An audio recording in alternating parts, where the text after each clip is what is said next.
yung buhay natin sa bandang huli. Kaya nga ho, nung naalala ninyo, in one of our discussions, we want to hear God telling us, well done, good and faithful servants. Kaysa naman yung throw that, kumbaga, that lazy slave, di ba?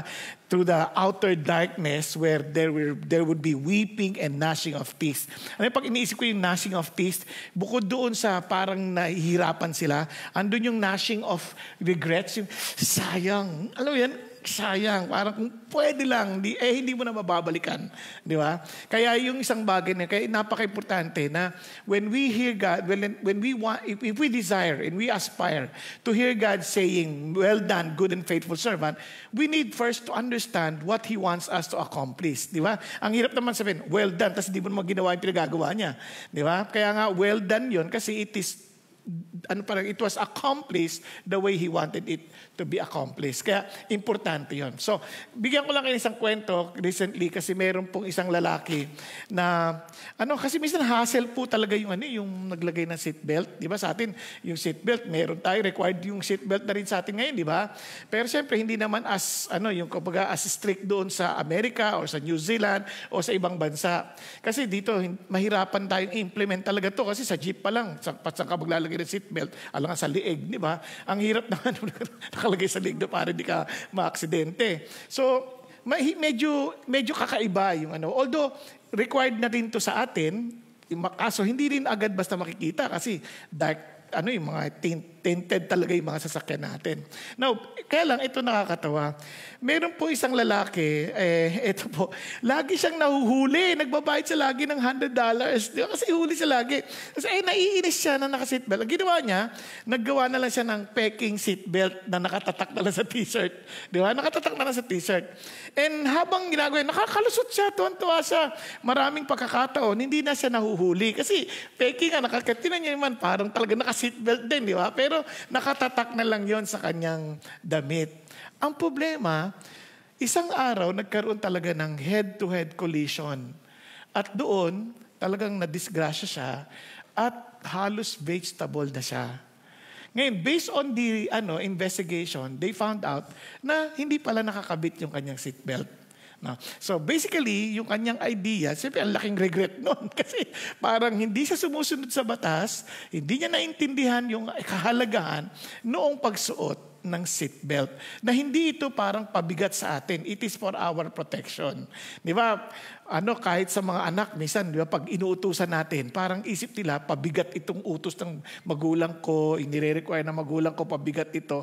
Kaya parang ayaw nating gawin. Di ba? Kahit mga sa opisina, inisip natin yung pinagagawa ng mga boss, pinagagawa ng mga amo natin, minsan inisip natin, pabigat naman ito eh. Pero in reality, hindi yun pabigat. Minsan para sa ikabubuti natin yun eh. Okay? So, balikan lang ho natin. Sabi nga natin, we are talking about how to live with no regrets as it's knowing and doing God's will. So, ano nga yung will ng Diyos? Kasi basically, yung gusto ng tao parang, ano kayang karera papasukin ko o kaya ano kaya saan akong kampanya magtatrabaho. Minsan ganun ang isip natin God's will eh. Pero ang Bible, binigay niya muna yung principles para mas madali tayo. If you want to ask whether you are in the right company or in the right relationship, you ask yourself, am I getting more intimate with Jesus? Kasi yun ang unang principle eh. Kaya sabi nga ni Lord, di ba, naalala nyo, we are to love the Lord with our God with all of our heart, soul, and mind. So, kung ibig sabihin, as we are walking according to His will, ang una niyang will is for us to be so in love with Him. Tama? With all of our being, kasi pag sinabi mo all of our heart, soul, mind, talagang buong pagkatao mo na yon, di ba? So, importante yun. So, yung guidance mo, kung ito papasukin ko, will I get more intimate with the Lord or in love with God? Kung hindi, layo-layo ka na dyan. Di ba? Kahit sa pagpili ng mapapangasawa, wala namang talagang ito lang lalaking talagang tama sa'yo. Di ba? Ito yung pinaka-best na binigay ng Diyos sa'yo. Hindi pwede yun. Alam niyo bakit? Paano kung nagkamali na yun? Iba ang pinakasalan. Di sunod-sunod na. Mula noong nagkamali siya hanggang sa dulo, mali na yan. Tama? Parang malungkot kayo mukhang mali na nga ata talaga. Hindi. Nakuha niyo ibig sabihin, kaya hindi, walang ganon. God is telling us, yung may standard siya, may characteristic siyang binigay, at doon sa characteristic na yon, dapat ang end result is for us to be more in love with Him. Okay. Ang pangalawa pang nakita natin sa principle natin pinag-aaralan in the past, ito po, to live and walk by the Holy Spirit. Kasi crucial po yun eh. Kaya nga, tingnan ninyo, sabi ng Bible, we are not to be foolish, but rather we are to be wise. Bakit? Sabi niya, because the days are evil. So paano? Make sure that we make most of our time for the days are evil. Kaya understand the will of the Lord. Di ba? Para maintindihan natin yung hindi nasasayang oras natin, alamin mo yung will ng Diyos. At alam niyo kasunod doon, do not get drunk with wine that leads to dissipation, but be filled with the Holy Spirit. Bakit importante yun? Kasi, di ba, iniisip natin, gusto natin maging masaya. Yun naman ang batayan ng maraming tao. Gusto ko maging masaya. Siguro kung masaya ako, yun ang will ng Diyos. Sabi niya, kaya yung iba, isip nila, by getting drunk, magiging masaya sila. Sabi, hindi. That will lead to dissipation. Gusto niyo talaga maging masaya? Be filled with the Holy Spirit. Then ano magiging resulta? You will begin to speak to one another with psalms, hymns, di ba? Making melodies in your heart. To make saya sa loob, di ba? And always giving thanks to the Lord. Makikita niya sa Ephesians 5, baka iniisip, dinireview ko lang naman to, ha? Yung iba sa inyo, baka lang nakatulog kayo nung time na yun, kaya ako inuulit lang. No? So kaya napaka-importante no, na we are always giving thanks to the Lord and being submissive to one another in the fear of God. Now, ito pang amazing dito. Mabilis lang. When we walk by the Spirit, sabi niya, you will not carry out the desires of the flesh. Obviously, ayaw niyang masayang ang oras natin. So isipin niyo, kunyari kung binasa niyo yan tuloy-tuloy, ano daw yung deeds of the flesh? Sample lang. Immorality, sensuality, di ba? Doon pa lang, ang daming nauubos ang oras ng iba. Nakakabasa ng mga, o kakapanood, o kakatingin sa internet ng mga pornographic magazine. Aksayang oras yan. Aksayang oras kasi nagde-develop na yan. Sunod doon, developing faction, disputes, dissension. Aksaya sa oras yan. Yung pagkikwentuhan mo ibang tao para lang sumamari ng loob nila sa kanya. Parang ganun. Aksaya ng oras yan. Tsaka isipin nyo, sandali lang ang buhay natin sa lupa, tapos dami pang kagalit, di ba? Ang sarap nung, tingnan nyo yung katabi nyo, hindi nyo ba napansin, ang laki ng tinanda niya mula nung nakaraang linggo? Parang, joke lang. Pero, baka sumamaloob nyo sa akin, sayang oras. Pero, ang idea kasi, parang, bakit po pa mabubuhay sa sama ng loob kung di ba? Ang ikli lang ng panahon. Kaya parang kaya nga ang sabi ng Lord, love one another as I have loved you. Now, ano pa nakita natin? To live in a manner worthy of the Lord. Ang gusto ng Diyos, hindi lang yung parang, mabuhay tayo ng bahala na. Hindi, may standard ang Diyos. Alam nyo, kahit sa trabaho, mapapansin nyo ito pagka hindi niya binigay yung best nyo, yung todo nyo, hindi fulfilling yung work. Hindi fulfilling. Kaya nga ang manner ng Diyos is whatever you do, do it heartily as unto the Lord. Di ba? Kasi pag binigay mo yun, ang saya nun. Kaya nga ang word na enthusiasm, galing sa entheos, in God. You're doing it with God, di ba? Para sa Diyos. Kung ginagawa mo para sa Diyos, masaya ka. Kung baga doon sa panahon nila Nehemiah, kapag naglilingkod ka sa hari at malungkot ka, pinapupugutan ng ulo eh. Kasi Nehemiah, takot niya kasi malungkot siya. Di ba? Naalala niyo. Sabi niya, why is your face sad? Tinanong kinabahan siya, natakot siya, napansin eh. Kasi bawal na bawal ang magsisilbi sa hari nang hindi ka masaya. Grabe, no? Pag-isipan niyo mabutis. Di ba? Sino dito yung mga babae? Gusto niyo tinatrato kayong reyna sa bahay? Yan. Ang sarap naman isipin, no? Kaya tratuhin niyo yung asawa niyong hari. Kasi siyempre unahin mo rin kung talagang reyna ka, dapat hari din siya, tama? So you treat your husband as a king, so you give service with delight. Yung masaya kang naglilingkod sa asawa mo. Sa totoo lang, saramihan naman ng mga babae bago nag-asawa, iniisip nila yun eh. Pagpaplansya ko to, pagluluto ko to, parang ini-imagine mo na parang ito, paglilingkuran ko to, pagsisilbihan ko to, di ba? Ang problema, pagdating ng panahon, nung asawa mo na, walang silbi to. Ganun na yung nangyayari. So, naiba, kawawa naman. So, we need to live in a manner worthy of the Lord. Again, to live according to God's grace. Di ba? Importante yun eh, kasi every one of us, God has gifted us with a specific gift. And yan ay grace ng Diyos. Kaya nga, kung naalala ninyo, if we want to know the will of God, sabi nga noon, we need to understand our shape, our spiritual gifts, our heart's passion, abilities, obviously, personality, and even experiences. Kasi ang experience mo, very unique yan sa iyo. Napansin niyo ba yan? It's everyone's experiences, kumbaga unique yan sa iyo. Hindi niyo na-experience na experience ko, yun na pagdaan natin. Even with, sabihin natin, with the same difficulties, but obviously with the different turns. Kaya, very unique yon. And may purpose ang Diyos doon. Alright?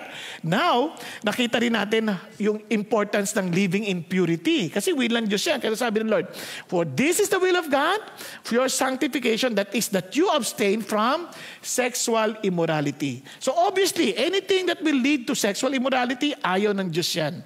God wants you to be set apart. And of course, to live in gratitude. Kasi ano sabi ng Lord?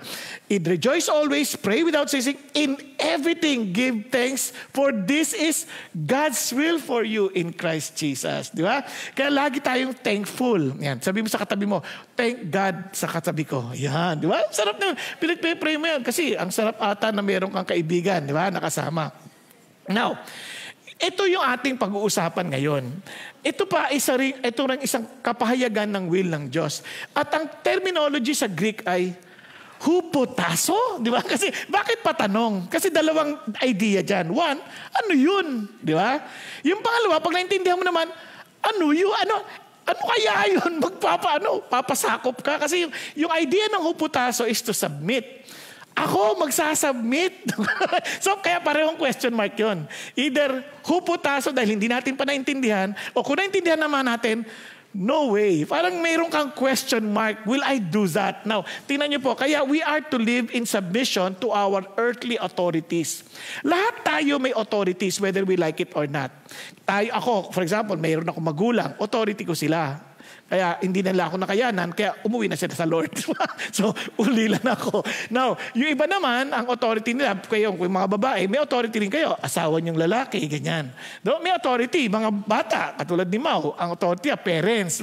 So, may mga earthly authorities tayo. Aside from the fact na meron tayong mga boss, meron tayong mga managers, ganyan. Meron someone above us. At siyempre, sa government, meron din. So, tingnan natin to. Tingnan yung sabi ng Lord. Submit yourself for the Lord's sake, look at the words, to every human institutions, whether to a king as the one in authority, or to governors as sent by him for the punishment of evildoers, and the praise of those who do right. For such is the will of God, that by doing right, you may silence the ignorance of foolishness.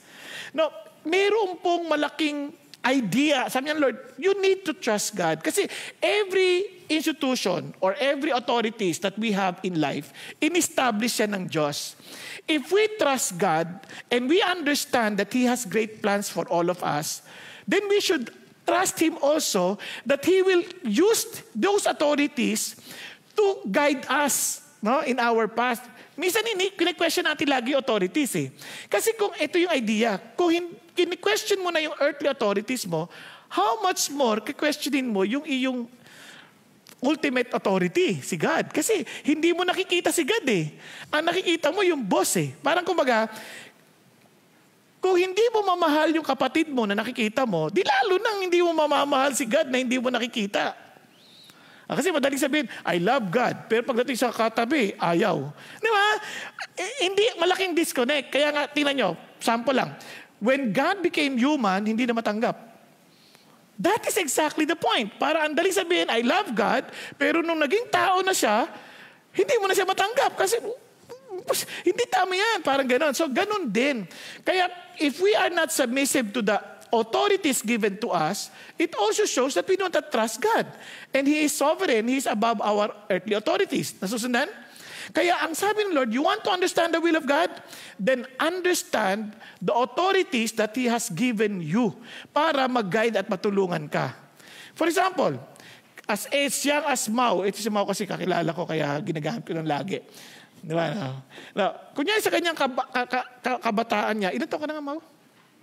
9. O, bata, pati siyang sagot, 9. Ang bata nang sagot di ba? Kasi pag matanda na yan, 9. O, ganun eh. Ito, 9. Parang pusa. Ganun ang mga bata, di ba? Pero ito ang amazing. Tina, maraming mga decision making sa gagawin siya na minsan kailangan niyo talagang guidance ng magulang. Tama? Isipin niyo kaagad, sabihin lang ni Mau, Mami, may crush ako, gusto ko na magpakasal. Ano sasabihin ng magulang? Sasabihin ko na, paano sa tatay mo? Hindi, joke lang ha. Yun yung tatay niya. Kasi nag-park pa kaya malayo siya. Pero nakuha niya ibig sabihin na parang minsan, ikaw na magsasabi. Kunyari, yung anak mo sabihin, Mami, pwede makakawa ng kutsilyo. Kasi napanood ako eh. Sinaksak ba naman yung kapatid? Diba? Parang hindi mo gagawin yun. Kasi yung magulang, as an authority, will tell the child, anak, yung mali yan. Nakuha? Kaya importante yung authority above us. So, tingnan niyo itong Ma'am Ali na to. Ito nga na nagdadrive. Nahuli siya ng pulis. Sabi ng pulis, pinigil yan siya eh. Sabi niya, Ma'am, ano po, sira po yung taillight ninyo. Yung isang taillight ninyo sira. Sabi niya, ay, oo, sira nga. Alam ko yan. 6 months ago, sira na yan. Sabi niya, Ma'am, sorry po. Because of that, Ma'am, titikitan ko kayo. You have to pay $80. $80? Naggalit yung babae. Talagang naging bruha siya. Talagang nagalit. Sabi niya, hindi ko babayaran yan. Ano ka? Bali? Parang gano'n, no? Tapos, Ma'am, you have to step out of the car. Hindi ako bababa. Hindi talaga bumababa. Siga eh. Tapos hanggang sa sinarado, nilak yung pinto, sinarado yung bintana. Nagkataon yung picture dito, walang bintana. Sorry. Top down na top down yun. Parang sinarado niya lahat. At tapos pinaanda niya na mabilis. Di hinabol ng pulis yung yung babae. Talagang hinabol niya. Nung hinabol na, tapos talagang pinigilan, tapos pinabababa, ayaw pa rin. Dahil doon, pinusasan na yung babae. Tapos sinipa pa. Kasi lumalapan eh. Hanggang sa ang kaso niya naging felony. Naintindihan yung sabihin? Pero nyo, para sa simpleng $80, lumala hanggang sa nakulong pa siya.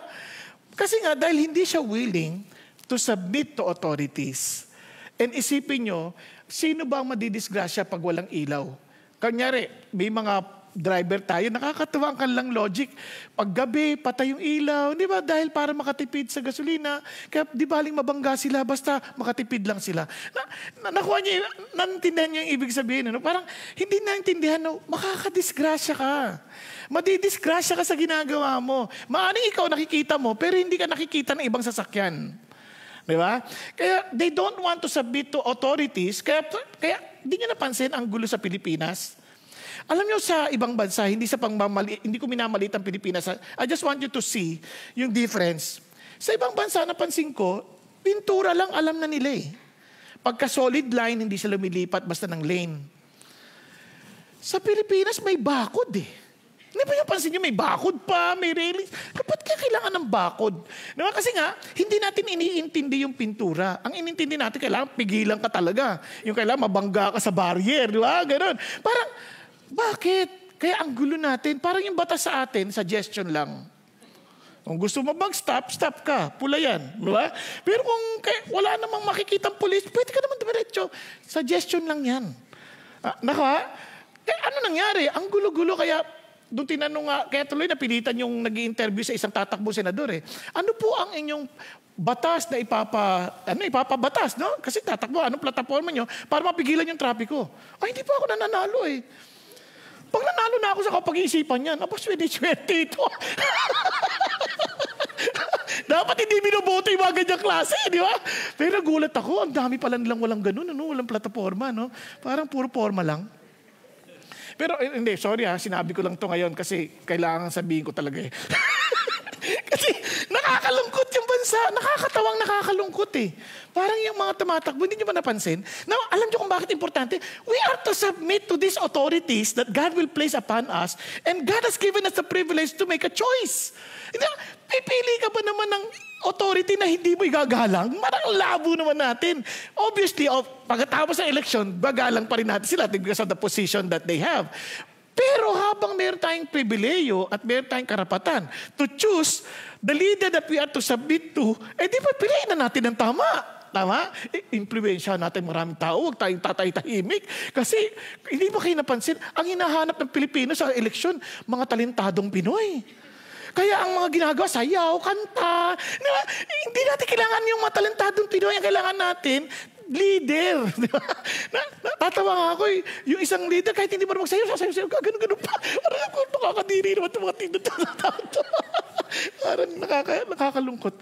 Di ba? Pag-isipan niyo mabuti. Diba? Ulitin ko hindi ko niloloko yung mga Pilipino. Sinasabi ko lang yung nangyayari talaga sa atin. Kasi nakita ko kahapon yung number 1, number 2. Sabi ko, umiyak talaga. Sabi ko, bakit nasa ganito to mga ito? Parang sino to? Diba? Parang nakakalungkot. Parang walang talaga, parang yun na nga.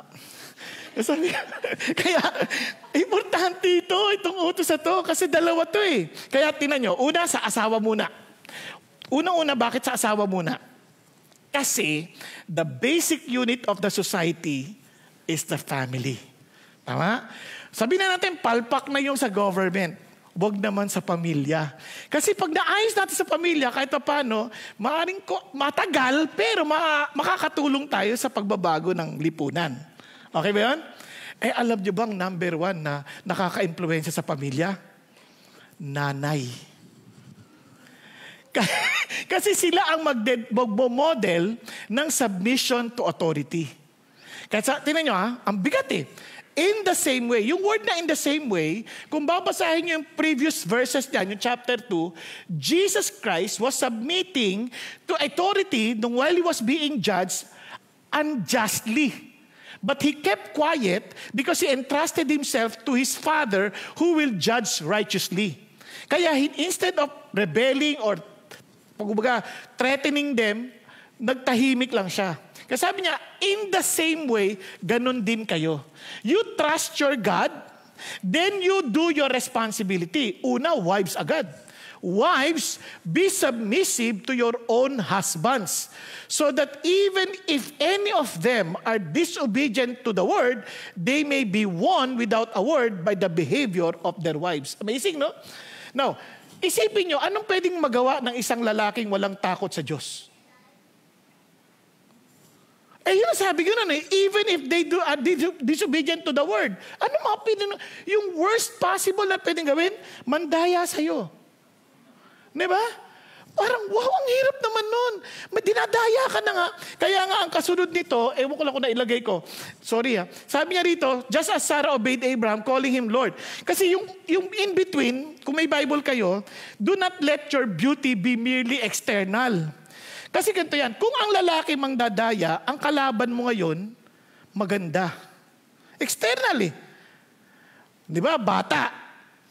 Di siyempre, halimbawa, kung ikaw niloloko na asawa mo, hindi ka submissive, haanamin mo yun. Kanino ito naloloka? Diba? Nakita mo ngayon, ang kasama, 16 years old. Naka-miniskirt. Di ba? Sabi mo, grabe bata! Ang kinis ng legs! Paano mo siya lalabanan? Paganda ka rin? Tapos abangan mo siya, naka-miniskirt ka na. Yan ba, hanap mo? Wala kang laban. Bakit? Kasi pag matanda na ang puno, labas na ugat. Paano ka lalaban? Puro ugat na yan. Di ba? Parang talo ka na. Nakuha nyo? Kaya hindi ganun ang labanan. Kaya sabi ng Bible, do not let your beauty be merely external, but with the quietness of the Spirit. In the submissive spirit, dun mo siya labanan. Habang niloloko ka, pagdating, kumain ka na ba? Diba? Hindi yung, saan ka galing? Diba? Alam mo naman yung tanong na saan ka galing, tanong ng hamon. Saan ka talaga galing? Parang away ito Pero hindi, ang dapat, labanan mo siya sa beauty from within. Yung sundin mo, Lord, ikaw nang bahala sa asawa ko, pero gagawin ko yung responsibility ko. Kumain ka na ba? Ito yung tsinelas mo. Ito yung pagkain mo, yung paborito mo. Tapos, mamasahihin mo pa. Di ba? Parang, naku po, Panginoon Diyos, hindi yata kaya yan. Bakit ka mo ganyan kailangan? Hindi mo gina-justify yung kanyang panloloko. Kasi kapag alam niya, binubungangaan mo siya, i-justify niya. Kaya naman ako nanloko Bungangera to kung wala siyang ganung justification, mahihiya siya. Parang, bakit ang bait ng asawa ko? Nilalason ba ako nito? Diba? Kasi ang bait Diba? Bakit ang bait nito? Parang, wala akong dahilan para lukuhin siya Parang, Nakakaya naman. In fact, itong si Abraham, salbahe ito, biro ba naman, para lang maligtas niya yung kanyang sarili, sabi niya sa asawa niya kay Sarah, sabi mo, magkapatid tayo Sinunod ni Ana Sarah yun. Tuwing sasabi niya, totoong magkapatid sila, half-sister sila Pero, ginawa niya yun para iligtas lang yung sarili niya. Di baling kunin yung asawa niya bilang bahagi ng harem ng ibang hari. Pero the Lord was protecting Sarah. Si Lord pa nagpapakita sa mga Pharaoh, kay Abimelech, may kasalanan ka, kinuha mo yung asawa ng lalaki na yun. Pinoproteksyonan ng Diyos yung babae. So what God is trying to say is this, sumunod ka sa Diyos, He will protect you. Okay ba yan? Huwag mo siyang labanan sa kapareho ng labanan ng mundo. Kaya, wives, submit to your authority, your husband. Parang, ang hirap na. Kadalasan na umaamin, mga single. Kasi single pa. Pag-asawa na yan, malalaman mo na. Now, kaya tingnan nyo, ito sample lang Itong si Gloria, hindi ito yung totoo niyang mukha. Itong si Gloria, may asawa yan, si Gorio. Itong si Gorio Salvaje ito. Nangyari ito sa Amerika, totoong story ito Kaya lang, hindi ba ko na lang para hindi na ma-implicate yung mga totoong tao. Okay. Adapted story na ito. Itong si Gorio, dinihayaba naman yung mga kaibigan niya. Doon tayo mag-inuman sa bahay. Alas 12 na pare. Hindi, huwag kang magalala yung asawa ko uto-uto. Kasi masunuring asawa And true enough, pagdating niya doon sa bahay, ginising yung asawa Tapos talagang nagmuan pa. Gorio ko pala. Gabi-gabi na. Andiyan pala ka, pare. Andiyan pala kayo. Pasok kayo. Maganda ka ng maiinom. Kumbaga, kung ikaw yon, ano sasabihin mo? Grabe naman kayo. Wala kayong mga konsensya. Natutulog ng tao. Mag-iinuman kayo sa bahay. Mga talagang demonyo kayo. Ganun, sa totoo lang kung magiging sige. Upo muna kayo doon at maghahanda ko kayo. Mamaya, nag-pray pa yung babae. Lord, saan ako bibili ng inumin? Gabi na. Sumagot ang Diyos, 7-Eleven, open 24 hours. Bumili talaga ng inumin nila. Tapos, nagluto pa ng pulutan. Yan na ngayon, kakanta-kanta pa habang nagpe-prepare. Ito ang amazing part. Nagtaka ngayon yung dalawang kaibigan. Sabi niya, napaka-unreasonable itong lalaki. Tapos, bakit itong babae masaya pa rin ginagawa? Nilapitan. Nasabing gano'n, Mari, nakakagulat ka. Bakit ang saya-saya mo pa rin? Unreasonable na asawa mo. Ay, hindi. Alam mo kasi, Christian ako. Sabi ng Lord, submit to your husband and do it with delight. Sabi niya, at bukod pa ron, yung asawa ko, hindi yan naniniwala sa Diyos. Kaya pag namatayan, sa impyerno pupunta yan. Siya kaya, pinasasaya ko na yung buhay niya sa lupa. Nung nalaman yun nung asawa, nagulat sila lahat Nung gabi na yun, tumanggap yung lalaki sa Panginoon Diyos. Naging masunurin sa Lord. Di ba? Bakit? Kasi, by the behavior of the wife, the man had been won. Nagkakadinan tayo? Gusto niyo makita niyo yung pagkikitang kapangyarihan ng Diyos sa ating mga, you submit to God, but because that is His will. Huwag natin labanan sa bibig. Kasi minsan akala natin pag nakipagtalo tayo sa asawa, mananalo tayo. Bakit kayo manalo sa argumento, pero hindi niyo mapapanalunan ng asawa niyo? Okay tayo? Okay, good. So, balik tayo dito. Now, ano pa? Kaya sabi naman ng Bible, ito pa. Every person is to be in subjection to the governing authorities. For there is no authority except from God. Those which exist are established by God. Wow, ang bigat ito Ang sabi nga, for it is a minister of God to you for good. But if you do what is evil, be afraid, for it does not bear the sword for nothing. For it is a minister of God, an avenger who brings wrath on those who practice, of the one who practices evil. And sabi niya, therefore it is necessary to be in subjection, not only because of wrath, but also for conscience sake. So ano sinasabi ng Diyos? Yung sunod yung ibang nating authorities, government authorities. So kaya kailangan tayong sumunod. Unless, obviously, kapag pinagagawa na sa atin evil. For example, you are not allowed anymore to preach the gospel. You are not allowed anymore to gather and worship the Lord. Ibang usapan na yon. Kaya sa China, ginagawa nila yun, they worship God underground. They are not following the authorities because the authority of God is higher. Nakakadiyan. So they keep on sharing the gospel. Kasi nga, yung not sharing the gospel parang for the sake of those belief na parang hindi mo sila parang binababa, hindi reasonable. Sample lang, ito. Kunwari, sinabi ko kay Dennis, Dennis, alam mo bang mahal ka ni Jesus? And ganyan. Ay, sorry. Huwag mo i-share sa akin yung paniniwala mo. Kasi unfair yan sa akin. Dahil, parang sinasabi mo, yung paniniwala ko is inferior to your belief. Tama? Ngayon, tingnan nyo. Kapag hindi ko na-share yung paniniwala ko, yung kanyang paniniwala ngayon becomes superior than mine. Bakit? Kasi, nag-a-agree na ako na hindi ko pwedeng i-share yung paniniwala ko dahil yun ang paniniwala niya. It does not work. Tama? Kasi sinasabi niya yung paniniwala niya na huwag mo i-share ang paniniwala ko dapat i-share. Tama ba? O sino mas superior? Kaya, pag hindi ko share, naniwala ako sa paniniwala niya. Kaya hindi siya pwedeng rule. Nakuha? Ganun pa man, siyempre, yung government, minsan mas malakas pagka inalaw na yan. Kaya huwag kayo papayag ng iboboto nyo. Magpupush na mga ganyang paniniwala na parang lopsided. Kaya dapat, iniisip natin yun. Maliwanag. Okay? So, ano parang sabi ng Lord? Just in case, doon lang tayo hindi susunod. Pero, kasi I would rather, parang obey God than man. However, paano natin siya susundin? In practice. Ito yung karga. For because this also, you pay taxes. For rulers are servants of God, devoting themselves to this very thing.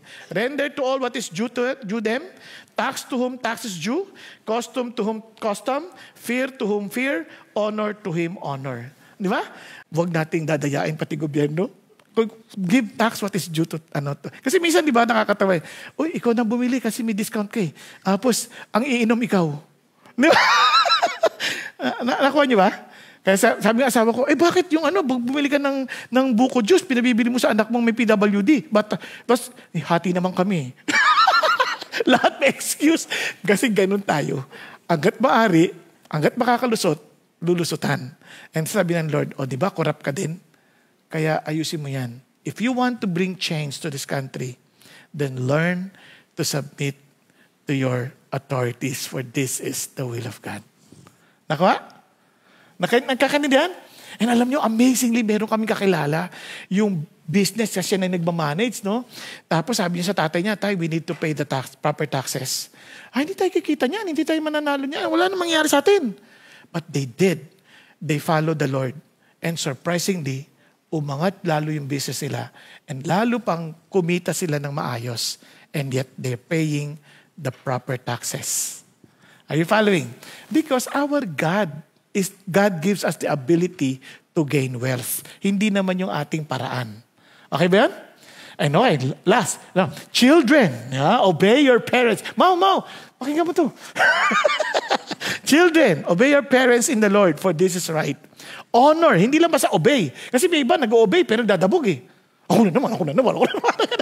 Ito hindi, sabi niya, honor your father and mother, which is the first commandment, with a promise, so that it may be well with you and that you may live long on the earth. Can you imagine the promise? Magiging maganda yung buhay mo as you obey. Magiging maayos ang buhay mo as you obey. Kasi bakit? Kasi sometimes our tendency is to think that we know better than our parents. Just understand this. The heart of God is always for our good. Naalala ko yung kwento ng lamok na ito. Kasi itong lamok, sinabihan ng kanyang nanay, sabi niya, wag kang lilipad ng wala ako. Diyan ka lang. Wag kang lalayo. At lalong-lalo na, wag kang lalapit dito. Wag. Siyempre, umiilaw yan, di ba? Nako, itong batang mosquito, ang tigas ng ulo. Tapos, lumipad. Hindi nagpaalam. Nako, dumikit dito. Patay. Biruin mo, dahil lang sa katigasan ng ulo, namatay siya. Kaya, although kwentong mosquito yun, may katotohanan din yun sa buhay ng tao. Maraming napahamak dahil lang sa hindi nakikinig sa magulang. Di ba? Yung mga kwento, mga babala ngayon, do not talk to strangers. Kasi may mga tao na talagang, pwede kang kunin. Hindi dahil sa ayaw ng magulang mong gusto maging suplada ka. Hindi. Ang idea, maging matalino tayo. Di ba? Kasi our parents cares for us so much. Ako bilang tatay, ayoko mapahamak ang aking mga anak. Bilang tatay, ayaw ko masira ang kanilang buhay. Walang matinong tatay na ang iniisip ay kapahamakan ng anak. Nagkakaintindihan tayo. Kaya, binigay yun ng Diyos sa atin. Kaya nga, for some reason, God used Father as His identity. Kasi nga, ang heart ng Diyos is always to take care for the children. Kaya sabi ng Lord, if you evil fathers, yun, mabait ng tatay yun ha, if you evil fathers know how to give good gifts to your children, how much more your heavenly Father. Kaya ang heart ng Diyos, makinig ka sa magulang mo. Naintindihan ko yung ano. Kaya, minsan, alam nyo, yung mga anak natin, hindi lang nila naintindihan yung ginagawa nila, but they're very honoring. Huwag naman tayo magalit. So, ibig sabihin tayo naman, mapag-unawa rin tayo. Katulad nangyari dito, may sakit yung nanay. So, ginawa ng bata, itong batang to, ginawa niya, kamukha ni Mao, ginawa niya ng tsaa. Doon sa mami, tsaa mo. Dito, ay talaga, anak, thank you. Di nagtsatsaa na si mami, no? Kasi may sakit eh. Sabi niya, anak, anong ginamit mong pansala dito? Mama, yung flutter, gano'n. Yung ano tawag dyan? Swatter, yung fly swatter. Sabi niya, ha? Bakit yun? Mami, huwag ka magalit. Yung luma ang ginamit ko, hindi bago. Yung intention is to honor, di ba? Minsan, siyempre, wala na nangyari. Pero huwag tayong magalit na, bakit yun ang ginawa mo? Turuan natin na maayos. Kasi maganda yung kanilang intention, hindi masama. Alright? Kaya minsan, hindi na naman intindihan yung magulang dahil gusto kita i-honor, kaya lang, bakit ka nagagalit? Ang ganda-ganda ng layunin ko. Nakuha niyo? So, yun lang ang babalansin natin. And finally, sabi ng Lord, be subject to one another in the fear of Christ. God wants us to listen to one another. Maaring mas mababa sa'yo, mas mataas sa'yo, mahalagang makinig tayo. And let me end with a story. Nagkaroon ng problema sa Japan kasi sa paggawaan ng isang sabon. At nagkataon, sa Japan napakahigpit pa naman. Pag nireklamo ka ng customer, pwede ka maipasaray. So doon sa paggawa ng sabon, yung box, ang ganda-ganda, pero walang lamang sabon. So nalusutan. Ibig sabihin, mayroong nailabas na walang laman. So may nagreklamo. Naku, nag-meeting yung board of directors. Sabi niya, malabo to. We need to fix this. So yung mga board of directors suggested maglagay ng x-ray machine. Pag naglagay ng x-ray machine sa conveyor, ang problema, sobra ng mahal. Hindi nila mababawi yung expenses. So sigurado, malulugi sila. Now, ano nyo kung ginawa nila? They gathered the workers doon sa manufacturing. At isang Pilipino nagsuggest, Sir, bakit hindi na lang kayo maglagay ng malaking electric pan sa conveyor? Para pagka walang laman, lilipa rin. Ano kanya? Sabi ng mga Hapon, siyempre kung Hapon ka, mayabang ka, sasabihin mo lang, hindi. Pilipino. Hindi. Nakinig sila eh. They listen to one another kasi nga they're practicing, kahit hindi sila Christian, to be subject to one another. Pero wala yung in the fear of Christ, ha? Di lalo na sana sa atin. If we trust in God, we are to submit to one another, learn to listen to one another, especially in the fear of Christ. Di ang laking ginhawa sa atin. Kaya minsan walang nangyayari, hindi nag-i-improve yung bahay, hindi nag-i-improve saan, kasi hindi tayo marunong mag-submit sa isa't isa. Nakuha niya? Kaya pakisabi mo sa katabi mo, makikinig na ako sa'yo.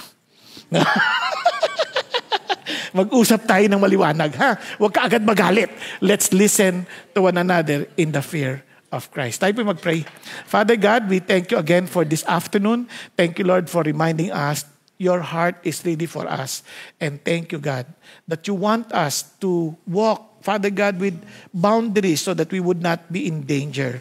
And Father God, thank you. Thank you for the authorities that you have given us. And thank you that you're above our authorities. That if they are, Lord, telling us to do something that is not pleasing to you, we know that you are still in control and you will guide us and teach us on what to do. Father God, thank you again, Lord, for loving us enough to teach us, Father in heaven, and even to discipline us if necessary. Lord, we love you because you first love us. In Jesus' name we pray. Amen and amen. God bless you.